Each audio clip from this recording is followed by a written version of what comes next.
Les chefs d'État et de gouvernement de la communauté économique des États d'Afrique de l'Ouest se sont réunis ce dimanche pour un sommet ordinaire à Abuja avec à l'ordre du jour les questions sécuritaires et le départ du Mali, du Niger et du Burkina Faso. Pour en parler, nous sommes en direct avec M.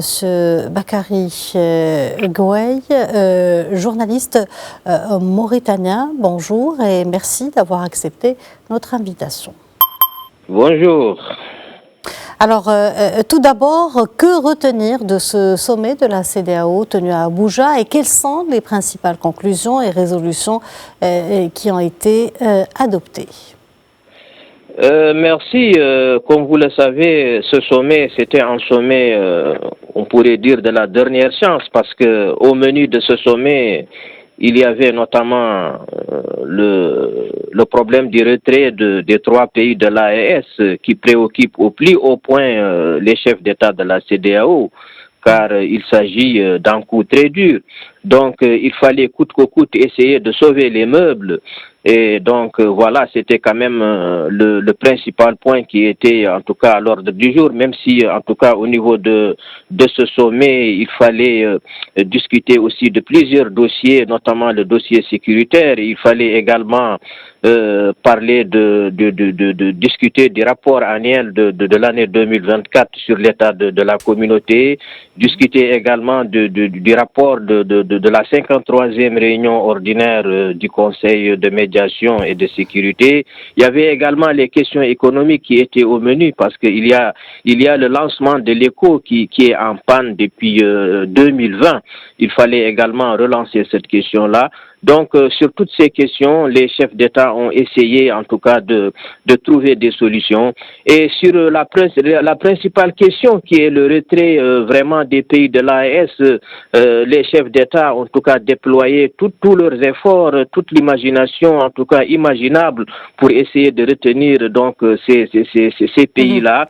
Et donc, le chef de l'État sénégalais, qui était donc le principal médiateur dans cette affaire, a eu mandat de continuer ses efforts donc jusqu'à ce que ces pays-là puissent revenir à la raison. Et justement, M. Gueye, les chefs d'État et de gouvernement de la CEDEAO ont annoncé un délai de rétraction de 6 mois pour le Burkina Faso, le Mali et le Niger après la date de leur départ officiel de l'organisation fin janvier 2025. La CEDEAO semble-t-elle privilégier une approche pragmatique plutôt qu'une confrontation ouverte avec l'Alliance des États du Sahel?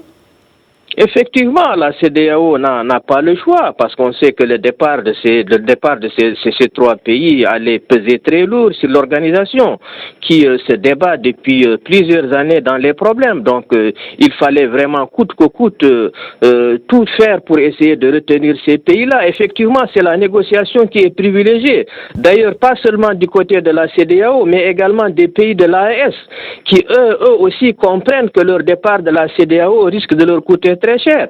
On a vu le communiqué qui a été publié il y a 2 jours par les pays de l'AES qui ont donc affirmé que pour ce qui est de la circulation des personnes, par exemple, ils sont toujours disposés à accepter les ressortissants de la CEDEAO, donc sans pour autant avoir le visa, etc. Donc tout ça, on sait également que du côté de l'AES, on lâche du lest et on est toujours, en tout cas, disposé à continuer peut-être à coopérer avec la CEDEAO, même si il va falloir pour eux changer un peu les règles.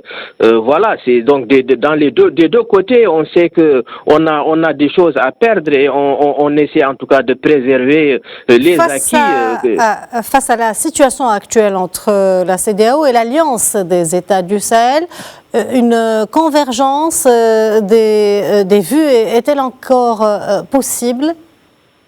Oui, oui, une convergence de vie est possible, elle est possible. Bon, de mon point de vue, en tout cas, je suis de ceux qui pensent que ces États-là sont quand même décidés à créer et à faire avancer l'alliance qu'ils ont créée, cette alliance du Sahel. Mais ils comptent en tout cas continuer toujours à avoir un statut au niveau de la CEDEAO, même si ça va être différent de ce qui a existé jusque-là. Ce sont des pays quand même qui comptent vraiment voler de leurs propres ailes et ne plus dépendre donc de l'organisation ouest-africaine. Lors de ce sommet, la CEDEAO a décidé d'établir un tribunal spécial pour juger les crimes commis en Gambie entre 1994 et 2017 sous l'ex-président Yahya Jammeh. Après des années de retard, qu'en pensez-vous? Cet accord pourrait-il enfin permettre aux victimes d'accéder à la justice? Tout à fait, c'était une demande très pressante, parce qu'on a vu que depuis le départ de Yahya Jammeh, on a assisté à des procès sporadiques ça et là, et au niveau de la CEDEAO, il avait été décidé depuis longtemps de mettre sur pied ce tribunal-là, et je pense que maintenant, donc la décision a été actée, et ce sera quand même une très bonne chose parce qu'il s'agit d'une demande assez pressante au niveau de l'organisation. Qu'en est-il de l'intégration régionale en Afrique de l'Ouest? Est-elle actuellement mise à l'épreuve avec la sortie du Burkina Faso, du Mali et du Niger? Qu'en pensez-vous? Oui, comme vous le savez, l'intégration régionale en Afrique a toujours été un échec, et cela s'explique.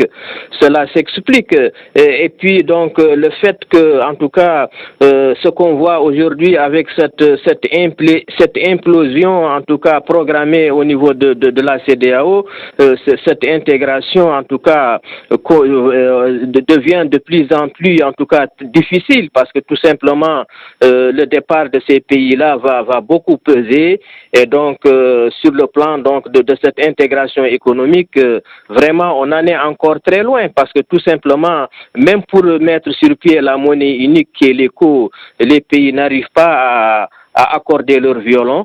Donc il y a donc énormément de choses à faire encore pour que cette intégration économique puisse se faire. Il y a encore beaucoup de choses à faire. Monsieur Bakary Gueye, je vous remercie d'avoir répondu à nos questions. Merci pour toutes ces précisions. Je rappelle que vous êtes journaliste mauritanien.